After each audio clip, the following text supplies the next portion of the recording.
السلام عليكم مرحبا، أنا اسمي ياسين من سوريا حلب وهي هي حكايتي. Alors, ma vie ressemblait en Syrie avant la guerre. Pour moi, c'était une vie normale. J'étais à l'école avec mes amis. C'était super bien avec ma famille et tout. Alors, avant la guerre, quand j'étais en Syrie, la relation avec des proches et avec mes amis, c'était une relation surtout avec mes amis à l'école. Quand j'étais à l'école primaire, on était dans un groupe, on a resté toujours ensemble, on a passé des bons moments ensemble. Et puis, on est arrivé jusqu'à l'école collège, jusqu'au collège. Voilà. Avec ma famille, c'était comme toutes les familles, une vie normale. Et puis, je m'en sors trop bien avec eux. C'était une relation comme toutes les familles en fait. C'est ma famille, j'ai pas une grande famille, j'ai juste ma soeur, mon père et ma mère. Et puis ils sont super sympas avec moi, on n'a jamais eu de soucis entre nous. Et puis il y a d'autre côté aussi, on va aller plus loin pour mon grand-père et ma grand-mère et mon oncle du côté de ma mère. On est toujours ensemble, tous les vendredis. On mange ensemble, on fait des dîners ensemble et puis tout va bien pour nous. J'aime bien aller chez mes grands-parents, surtout au moins une fois par semaine. On mange ensemble et puis ils sont super sympas avec moi. Mes amis, en fait, comme je vous avais dit, on ne peut pas considérer qu'on dit un ami. En fait, ils sont comme mes frères et mes sœurs parce qu'on était un groupe ensemble depuis quand j'étais petit. Et puis on est toujours ensemble, presque, je vais tous les jours avec eux, on joue au foot, on va au cinéma, on fait pas mal de choses ensemble en fait. Ça se passe super bien à l'école, avec mes profs, avec les élèves et tout. J'ai eu de bonnes notes et puis j'ai obtenu le certificat baccalauréat littéraire. Et ça va me permettre d'entrer à l'université pour continuer l'étude. J'ai jamais pensé quitter la Syrie. Juste pour une seule raison, c'est raison des vacances. Parce que franchement, j'étais trop content de l'être avec ma famille, d'être avec mes amis. Et l'ambiance, notre maison, notre quartier et notre ville d'Alep surtout. J'ai jamais pensé quitter la Syrie. J'étais trop heureux et puis j'ai jamais pensé que ça va arriver un jour quoi que ce soit quand on va quitter le pays. Parce que il y avait la paix, on n'a jamais entendu que ça va arriver un jour qu'il y a tout le monde qui vont partir et tout. Et j'ai jamais pensé à notre futur, j'ai pensé qu'elle va grandir doucement, petit à petit, sans aucun souci.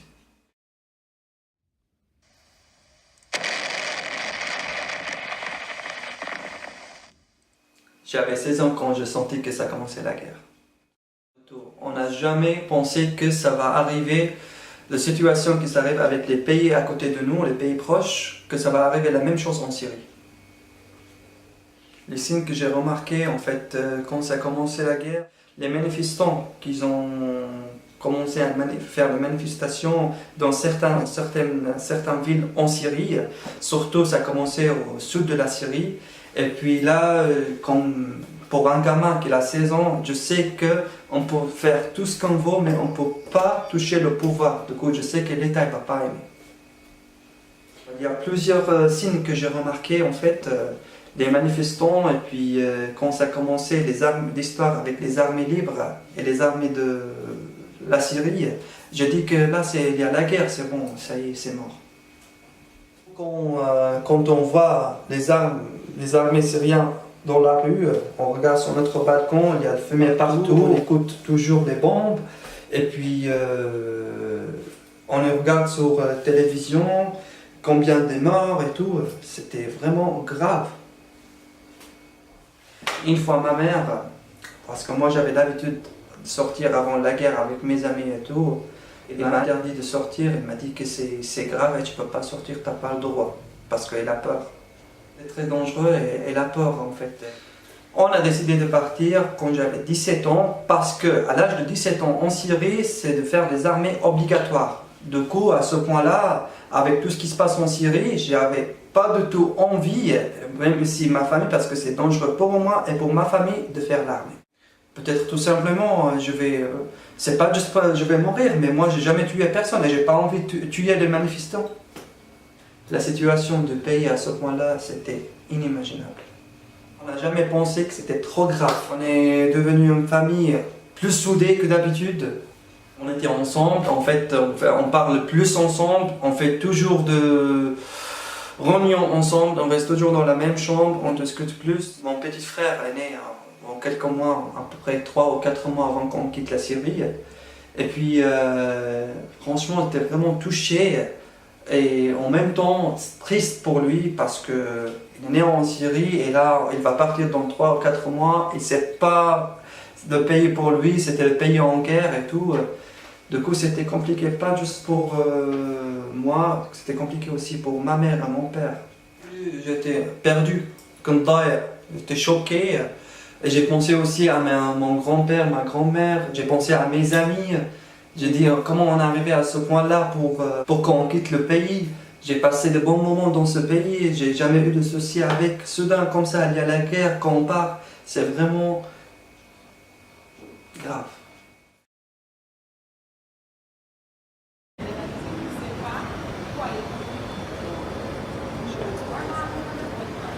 Ouais, mais en fait. Non, mais il n'a pas encore. T'as parlé avec lui mon père m'a dit que demain, on va partir demain matin en Turquie. Ils m'ont pas demandé mon avis en raison de. Parce que la situation était vraiment grave et très dangereuse. C'était obligatoire. Pareil, on n'a pas eu beaucoup de temps pour préparer, c'est juste 24 heures. J'ai pensé à mes amis, j'ai appris que je vais partir. J'ai pensé à mes amis, j'ai pensé à ma famille, surtout mon grand-père, ma grand-mère. J'ai emporté en premier mon attel. Pourquoi? Parce que je ne sais pas qu'est-ce que j'ai pensé à ce moment, mais peut-être si par exemple j'ai eu un problème ou quoi que ce soit, je peux appeler quelqu'un, je peux appeler mon père, si on était perdu, si on n'était pas ensemble, juste pour raison de sécurité, quoi. J'aurais voulu prendre quelques souvenirs, mais j'ai laissé. J'ai eu un moment que j'ai pensé que je ne vais pas revenir. Si je vais partir, je ne vais pas revenir. J'ai dit, j'ai prévenu des gens, mais pas tout le monde, juste mon grand-père, pardon, et ma grand-mère. Et j'ai pas eu le temps de dire à mes amis que je vais partir parce qu'on n'avait pas beaucoup de temps, c'est juste 24 heures. Personne ne m'a interdit de ne pas dire à mes amis ou quoi que ce soit, mais en fait, justement, j'ai pas eu le temps, même moi-même, j'avais juste 24 heures pour se préparer, du coup, j'ai pas eu le temps d'appeler des gens, d'appeler mes amis pour dire que voilà, je vais partir. Je me rappelle le jour, en fait, c'était un samedi le 28 septembre 2013. C'était le matin, à 2 heures le matin. Le dernier endroit qu'on a passé, c'était vers la ferme de mon grand-père, parce que c'était à la frontière de la Turquie. Et c'était eux, dernière personne qu'on a vue avec mes oncles, des côtés de ma mère. On a pris le taxi pour arriver à un point qui était vraiment dangereux. C'est entre l'armée libre et l'état de Bachar el-Assad. Et puis là où vraiment c'était gonflé en fait, c'était vraiment dangereux. Du coup, mon père a déjà parlé avec quelqu'un qui peut amener jusqu'à la frontière de la Turquie. On a pris en fait un minibus si vous voulez. Et puis voilà. C'était imaginable en fait. C'était imaginable. C'était vraiment. Il y avait trop de stress et vraiment. C'était difficile. C'était trop difficile. On entendait beaucoup de tirs. On voit toujours à la frontière, il y a quelqu'un qui arrête. Il y avait aussi des barrières chaque 30 minutes ou 35 minutes. Mais un de ces barrières, il y avait des gens avec des armes libres, avec des barres comme ça. Ils ont regardé, on s'est arrêté nous à côté. Et puis ils ont demandé les pièces d'identité. Il a regardé les pièces d'identité. Il a dit que voilà, nous on habite dans une quartier riche. Et on est avec le président de Bachar el-Assad. Et pourquoi nous on voulait partir, pourquoi on n'a pas resté pour faire l'armée libre avec eux et tout. Du coup, on est parti dans un village, dans une terre vraiment. On a passé 30 minutes avec eux, ils ont monté dans notre minibus. C'était une usine. Et puis je me rappelle, Ma mère elle était en train de pleurer, mon petit frère aussi, il y avait ma soeur avec nous. Ils ont pris mon oncle et mon père, il a commencé de parler avec eux, pourquoi vous voulez partir, pourquoi vous voulez quitter la Syrie, il faut rester avec nous, il faut faire le combat contre le président, il faut prendre le pistolet et aller vers eux, il faut faire des choses comme ça, vous ne devez pas partir maintenant. Et puis ils ont pensé qu'on est avec le président, des trucs comme ça. Après ils m'ont monopé parce que voilà, ils vont faire... ils vont... Les Hasboun, justement, ils vont nous embêter, nous déranger aussi. Ils m'ont monopé. Après, il y a quelqu'un de ces gens-là, il a donné un claque de mon oncle, de mon père aussi. Et on a resté à peu près 30 ou 40 minutes. On a dit, qu'est-ce que vous avez besoin? Pourquoi on est là? Moi, j'ai pas pensé à moi-même et à mon père et à mon oncle. J'ai pensé à ma mère et à ma soeur parce qu'ils étaient dehors dans le minibus. Tu dis, qu'est-ce que ça va passer pour eux? Qu'est-ce qu'ils sont en train de faire et tout? Qu'est-ce qu'ils sont en train de faire? C'était vraiment, j'ai jamais eu un jour comme ça plus stressant que ma vie. Et puis voilà, on avait de l'argent, un peu dollars ou euros, je ne me rappelle plus c'était combien. On a parlé avec des personnes, mon père a dit à eux que si vous avez besoin de l'argent, on vous donne, qu'est-ce que vous voulez, mais laissez-nous partir. Et puis voilà, il est venu vers moi, il m'a dit, pourquoi vous voulez partir en Turquie? C'est quoi la raison, c'est quoi la cause en fait? Moi, justement, je dis à lui que ma grand-mère est malade. En fait, j'ai inventé cette histoire juste pour qu'il me laisse. On a dit qu'on n'a pas beaucoup de l'argent, on va juste visiter ma grand-mère avant qu'elle meure. Elle sera morte, elle sera plus là. Et puis après, on va revenir parce qu'on n'a pas assez d'argent pour rester là-bas ou pour partir. Après, il a parlé, ils ont parlé entre eux. Ils ont fait la décision que voilà, on peut partir. Mais c'était vraiment stressant. C'était fatigant, mon père était choqué, ma mère aussi, tout le monde était dans le choc. Quand on est arrivé à la frontière, il y avait toujours les armées libres et tout. Tout le monde était dans le choc, tout le monde a été choqué parce que qu'est-ce qui s'est passé avec les rebelles ou avec les armées libres qu'on a arrêtés. Après on a entré, il y avait trop de monde, il y avait des enfants qui en train de pleurer et tout. Du coup, quand on est arrivé en Turquie, quand on a passé la frontière, si vous voulez, on était en fait soulagés. On était vraiment soulagés. J'ai dit à mon père, c'est bon, plus de stress, on est arrivé. J'ai regardé mon oncle, mais tout le monde, il était sur le choc. C'était comme ça. Je sais pas pourquoi, mais c'était vraiment,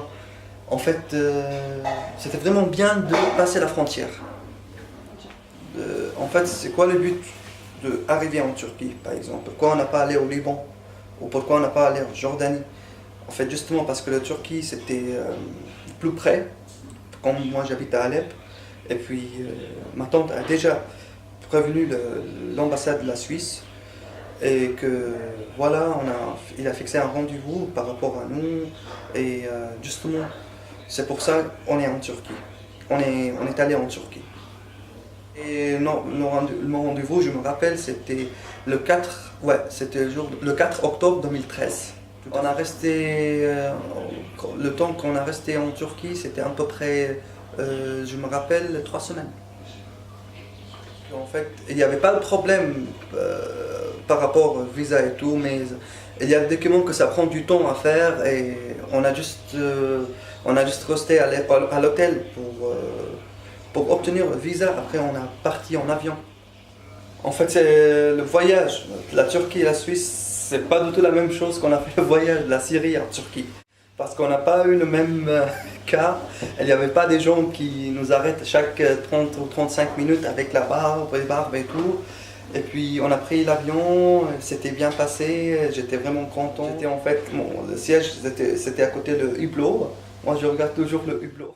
C'était vraiment beau, et puis j'étais vraiment content parce que je sais que je vais voir mon oncle, ma tante et ses enfants. Quand je suis arrivé en Suisse, j'ai senti que voilà, c'est bon, ça y est, avec toutes les difficultés que j'ai eues par rapport au voyage en Syrie, en Turquie, un peu de stress et tout, je me suis dit que voilà, on est arrivé quoi. J'ai senti en fait comment c'était vraiment J'étais trop content, C'est bon, on est arrivé quoi. Et puis à l'aéroport, j'ai vu de loin mon oncle et ma tante en train de faire comme ça. Vous êtes là, on est là. En fait, c'était la famille de mon oncle. Alors, j'ai habité en premier chez mon oncle et c'est duré pendant 3 ou 4 mois, non, pendant 3 mois.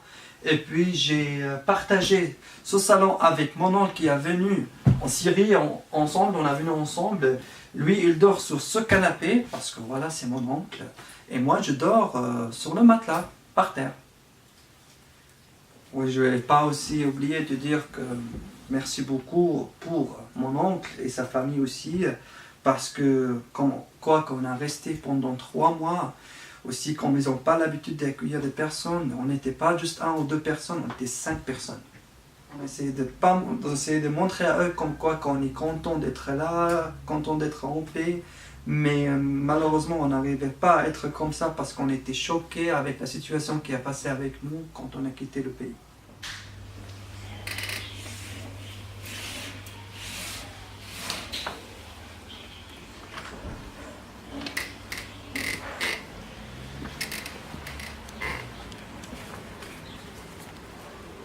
Quand on est arrivé en Suisse, environ après 1 ou 2 semaines, on est allé à Valence pour faire la demande d'asile. C'était notre première étape pour faire le document. Alors le premier jour en Suisse, justement, on a passé le temps avec mon oncle. Moi, je me rappelle, le premier jour, en fait, j'avais même pas le temps de discuter. J'étais vraiment crevé, j'étais trop fatigué. J'étais en train de dehors tout le temps. J'ai commencé à aller à l'école. Je suis arrivé en Suisse, c'est à peu près après 2 mois. Après 2 mois d'arrivée en Suisse. J'étais en classe d'accueil en fait. C'était à l'école je me rappelle, c'était à Châtelaine. C'était un accueil du poste obligatoire. C'était l'ACPO. Voilà. Après avoir habité chez mon oncle, on est parti après au foyer à Petit Saconnet. On a passé à peu près 7 ou 8 mois à peu près au foyer Petit Saconnet. C'était dans une chambre. C'était un petit peu difficile parce que on n'a pas eu d'habitude de ce genre de situation. On a rencontré, première rencontre avec l'assistance sociale, c'était après 4 mois à peu près, parce que justement on était en train de préparer les documents et tout, et quand ils ont accepté notre demande d'asile, c'était la première rencontre avec elle. Alors moi je suis quelqu'un, je suis curieux en fait, on dit comme ça? Je suis curieux même, j'arrive même pas, je sais en fait dire bonjour et bonsoir et tout, mais je me suis dit que en fait avant d'aller à l'école, pourquoi je vais rester comme ça sans toujours, je sais rien et tout. J'ai commencé à parler avec les gens parce que j'ai un bon niveau en anglais et tout. Je me suis dit que, allez, pourquoi que je vais pas dans la rue, je discute avec les gens et tout. Et je me rappelle, j'ai fait des amis un peu en fait où elle habite mon oncle. Au début, j'ai pensé que voilà, on va passer juste 1 année, 2 ans, après la guerre ça va se calmer, après on va rentrer chez nous. Pour moi la Suisse c'était comme les vacances. Au début, en fait quand je suis arrivé, j'ai pas pensé que voilà, en fait j'étais toujours la même personne et puis le Syrien qui va rentrer quand tout va bien et tout. Et j'ai pas, en fait, pour moi, au début, c'était comme, je voulais juste passer les vacances, 1 semaine ou 2 semaines, 3 semaines, après je vais rentrer en Syrie. J'ai pas pensé que je vais continuer ma vie ici. Je me rappelle le premier jour, en fait, je suis parti avec mon oncle pour faire l'abonnement. La dame m'appelle, m'a dit bonjour, en fait, parce que là, le jour même, je ne sais pas parler en français, je sais même pas dire juste bonjour et bonsoir. J'ai commencé à parler avec elle en arabe sans faire exprès.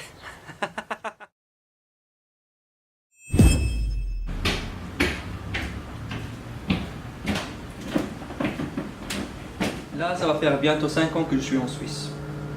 Ma vie en Suisse, ça passe super bien. Je suis content. les statistiques. Je travaille à 100% maintenant, je suis indépendant, et puis je suis content quoi. Maintenant j'ai le permis F de réfugié. Encore 2 mois, le mois de septembre je pense, je peux faire une demande. J'ai la possibilité de faire parce que là, comme ça je passe plus que 5 ans et plus qu'une année que je travaille à 100%, du coup je peux changer le permis F pour obtenir et avoir le permis B de travail. Alors une fois, c'était au travail, il y avait un monsieur, puis il a payé, il a pris tout ce qu'il veut. Après il est parti, mais il a fait tomber un billet de 200 francs. Enfin, il est parti, moi je veux le billet par terre. Je prends le billet, je commence à courir derrière lui. Et puis je dis, monsieur, est-ce que vous avez fait tomber quelque chose? Il a vérifié. Après il était trop content, merci beaucoup monsieur. Et en fait il a proposé à moi de 50 francs. Je dis non monsieur, c'est gentil, c'est mon devoir, je n'ai rien fait. Mais je ne sais pas comment j'ai senti, mais j'étais vraiment trop content que j'ai rendu l'argent à lui. Et lui aussi. Alors justement ma vie s'est complètement changée avec les 5 ans qui s'est passé là. Et puis c'était pas du tout la même chose. En Syrie, il y avait mon père qui m'aide financièrement, j'ai pas pensé à l'argent parce qu'il y a toujours de l'argent et tout, mais là en Suisse c'est pas la même chose parce que voilà, on est toujours dans la même situation. Si c'était mon père ou moi ou ma mère, il faut qu'on travaille, il faut qu'on trouve un travail pour payer le loyer, pour payer les factures. Et puis là, je suis grandi mentalement et physiquement, mais là, malgré tout, je suis content d'avoir travaillé et d'être à l'aise. Je me sens que je suis plus à l'aise en fait. Je ne regrette pas du tout d'avoir quitté la Syrie, malheureusement, parce que c'était dangereux. C'était dangereux pour moi, dangereux pour ma famille. Et puis là, c'est passé 5 ans que j'ai quitté mon pays. Et je ne sais pas si j'étais là-bas, je serais encore vivant. Et puis là, je ne regrette pas parce que c'est vrai, au début c'était compliqué d'être en Suisse, premier mois, première année, pas la même culture, pas la même langue. Mais après avoir 5 ans, passé 5 ans ici et bien intégré, je me sens que je suis content, on va dire je suis comme avant, je suis comme avant, où il n'y avait pas la guerre. Je ne pense pas que je serais la même personne si je n'avais pas quitté la Syrie. Parce que, voilà, justement, comme je vous avais dit avant, j'étais à l'université, je voulais continuer mes études et tout. Et là, maintenant, comme je travaille et tout, du coup, je ne serai pas la même personne. Je n'accepte pas d'aller en Syrie demain parce que, justement, c'est dangereux pour moi. Après avoir passé 5 ans en Suisse et trouver un bon travail, et si je voulais par exemple rentrer en Syrie, s'il n'y a pas la guerre et tout va bien, je ne pense pas que je peux retourner parce que là, je recommence à zéro. Et moi, tous mes 5 ans que j'ai passés là, je ne vais pas perdre les 5 ans pour rien. Là, j'ai un travail à 100% et je suis content. Et puis, j'ai des amis, je ne peux pas justement en fait. Si tu veux, je me suis habitué. Alors, si on va penser qu'il y a 2 Yassine. Premier Yassine, il a passé sa vie en Syrie, il était content et tout. Après, il y a la guerre. C'est bon. Après, il y a le deuxième Yassine qui a commencé sa vie en Suisse à zéro. Puis, c'était compliqué pour lui et tout. Mais enfin, il était bien intégré, il a trouvé un travail. Mais par contre, c'est vraiment compliqué ou c'est impossible d'avoir un troisième Yassine que rentre en Syrie encore quand il n'y avait pas la guerre et tout et recommencer sa vie à zéro. J'essaie toujours de rester le même, mais il y a des choses de mon caractère que j'aime pas, j'essaie de améliorer. Alors j'ai imaginé la Suisse avant que je vienne là, je viens à Genève. Well, je sais parce que là je regarde toujours à la télé et il y a toujours mon père et ma mère qui font les voyages avant la guerre. Mais moi j'ai quelques images en fait si vous voulez par rapport à la Suisse. Je sais qu'elle respecte bien le temps, elle respecte bien les rendez-vous. J'ai imaginé la Suisse comme un pays moderne et bien civilisé par contre. En vrai, c'était plus que ça, et c'était plus beau.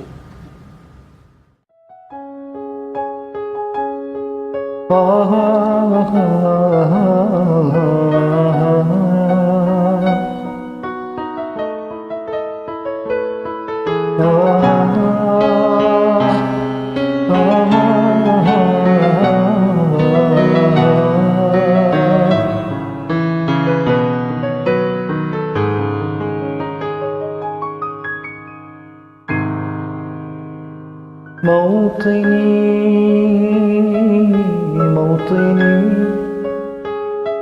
الجلال والجمال والثناء والبهاء في رباك والحياة والنجاة والهناء والرجاء في هواك وهل أراك